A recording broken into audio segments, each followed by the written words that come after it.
માત્ર 1000 રૂપિયામાં only orange colour છે। જેને પણ જોઈએ છે જલ્દીથી બુક કરાવો। જે પણ પહેલા ઓર્ડર આપશે એને મળવા પાત્ર રહેશે। જોઈ શકો છો અલગ અલગ પલ્લુ ને વ્હાઈટ પીળા દાણાનું આખું કામ આવવાનું છે। આખી સાડીમાં વ્હાઈટ ને યલો બંધેજનું કામ આવવાનું। 1700-1800 વાળા પીસ માત્ર ને માત્ર 1000 રૂપિયામાં તમને મળવા પાત્ર છે।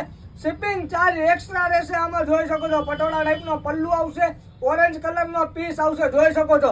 અને આવી જ ઓફર જાણવા માટે અમારું આઈડીને લાઈક કરજો, શેર કરજો અને ફોલો કરવાનું ભૂલશો નહીં। આ પીચ કલર જોઈ શકો છો એકદમ તિલક વાળો પલ્લુ આવશે અને બોર્ડર પણ એકદમ ફાઇન આવશે। આ ચેક્સ વાળી ડિઝાઇન આવશે। આ પણ એકદમ 1000 રૂપિયામાં લૂંટી લેવાની વસ્તુ છે। આ મુકતા નહીં, છેલ્લા પીસ છે એટલા માટે 1000 રૂપિયામાં છે। 1700-1800 વાળા પીસ ઓનલી પર 1000 રૂપિયામાં। આ પીસ 2000-2200 વાળો પીસ છે ઓનલી પર 1000 રૂપિયામાં લઈ જાઓ। અને અમારા વિડીયોમાં નવા હોય તો અમારા વિડીયોને લાઈક કરજો, શેર કરજો અને ફોલો કરવાનું જરૂરથી ભૂલશો નહીં। Thank you so much.